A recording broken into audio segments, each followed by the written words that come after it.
Nepal communist party माओवादी केन्द्रका केन्द्रीय सल्लाहकार कृष्णलाल बोहरा श्रेष्ठको यस श्रद्धाञ्जली कार्यक्रमका सभा अध्यक्ष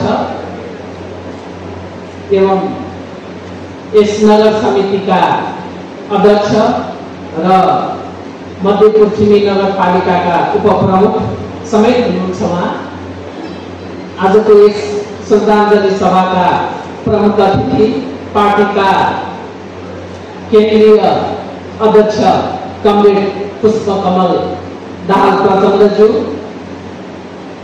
केन्द्रीय पदाधिकारी कमरेडहरू, स्थायी समिति, केन्द्रीय समिति र प्रदेशका सम्पूर्ण सहयोगका कमरेडहरू र यहाँ उपस्थित हुनुभएका सम्पूर्ण कृष्णलाल बोहरा श्रेष्ठज्यूलाई माया गर्ने र श्रद्धा गर्ने व्यक्तित्वहरू र पत्रकार मित्रहरूलाई सर्वप्रथम हार्दिक अभिवादन व्यक्त गर्दै कृष्णलाल श्रेष्ठ प्रति भावपूर्ण श्रद्धा सुमन व्यक्त गर्न चाहन्छु।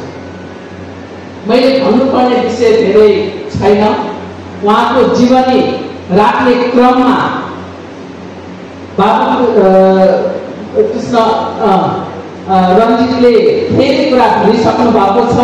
कमरेड भीष्मले पनि कुराहरू राखिसक्नु भएको छ। स्वयं भाइ दुईलाले पनि कुरो राखिसक्नु भएको कारणले गर्दाखेरि मैले धेरै उहाँको बारेमा भन्नुपर्ने विषय त छैन। फेरि पनि उहाँको बारेमा केही कुराहरू म राख्न चाहन्छु। उहाँ वास्तवमा भन्ने हो भने बहुआयामी व्यक्तित्वका धनी हुनुहुन्थ्यो।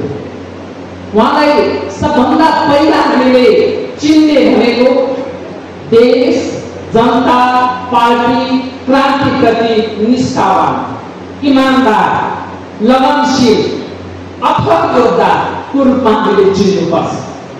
विचारमा कहिले पनि उहाँले सम्झौता गर्नु भएन। जुनसुकै कठिन परिस्थितिमा पनि पीठ मोडेर उहाँ हिँड्नु भएको अवस्था होइन। जस्तो सुकै दुःख कष्ट पनि झेलेर अगाडि बढ्ने उहाँबाट सिक्नु पर्ने मात्र होइन, वास्तवमा उहाँले दिनुभएको यो राष्ट्रको लागि दिनुभएको यो समाज परिवर्तनको लागि दिनुभएको जुन योगदान छ त्यसको हामीले उच्च सम्मान गर्नुपर्दछ भन्ने लाग्दछ। अर्को उहाँ विकास प्रेमी र समाज रूपान्तरणको लागि जस्तो सुकै भूमिका खेल्नको लागि पनि तत्पर योद्धा हुनुहुन्थ्यो। त्यसको ज्वलन्त उदाहरण अहिले भर्खरै भाइले भनिसक्नु भएको छ। उहाँले अन्तिममा चाहिँ जुन खालको बालकुमारी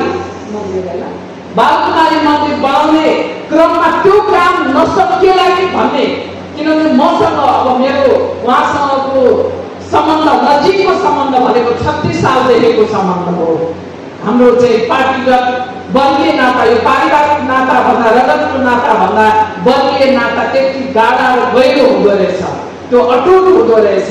त्यो बेलादेखिको निरन्तरको हाम्रो पारिवारिक पनि उहाँसँगको सम्बन्ध हो र यो हिसाबबाट त्यो काम नसकिएला कि भन्ने हिसाबले उहाँ अत्यन्तै तनावमा पनि हुनुहुन्थ्यो। मसँग भेट्दाखेरि उहाँ बित्नु भन्दा 4-5 दिन अगाडि यस्तै सङ्गठनात्मक कामको लागि मैले फोन गरेको थिएँ। फोन गर्दाखेरि मलाई अलिकति कामको प्रेसर छ, यो जिम्मेवारी भनेर उहाँले लिनुभएका विभिन्न जिम्मेवारीको बारेमा उहाँले चाहिँ बताउनु भएको थियो र त्यो तनाव पनि एउटा हो कि भन्ने मलाई लाग्यो।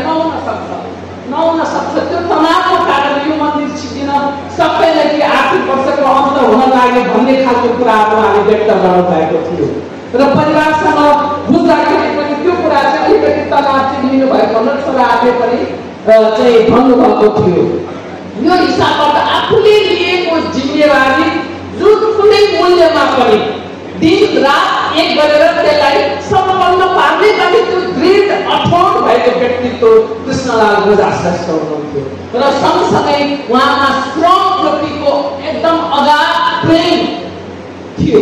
उहाँ आफैले धानको चामलको ढोक्रो बोकेर पाटनमा विभिन्न ठाउँमा पुर्याएको एउटा ज्वलन्त चाहिँ साक्षी हामी आफै छ, हाम्रो परिवार आफै छ। यति मेहनत गर्नु त अहिले पनि उहाँ कुनै पनि कार्यक्रममा नगएको भन्ने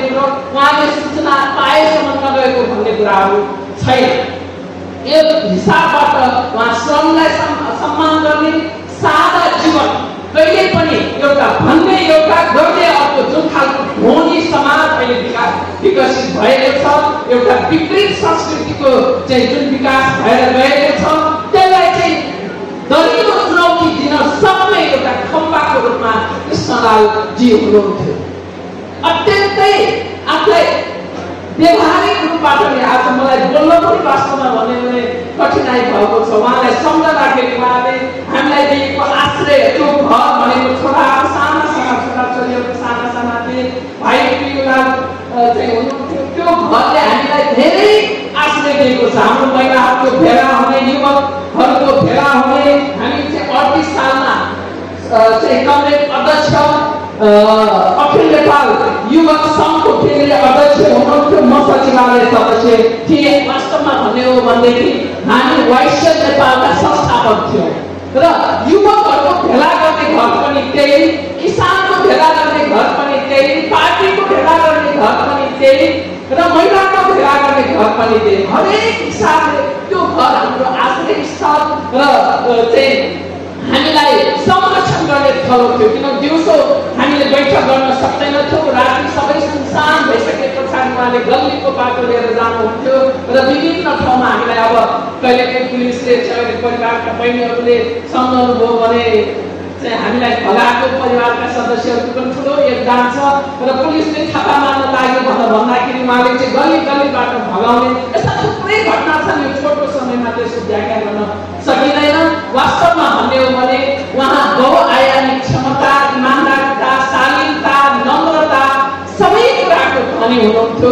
उहाँप्रतिको वास्तविक श्रद्धाञ्जली तब मात्र हुन सक्छ जब हामीले हाम्रो जीवनमा भन्ने होइन, भाषणमा होइन, हाम्रो जीवनमा नै उहाँका ती कुराहरूलाई, त्यो अनुकरणीय कुराहरूलाई हामीले अनुसरण गरेर व्यवहारमा कार्यान्वयन गर्न सक्यौँ भने मात्रै उहाँप्रतिको सच्चा श्रद्धाञ्जली हुन्छ भन्ने मलाई लाग्दछ।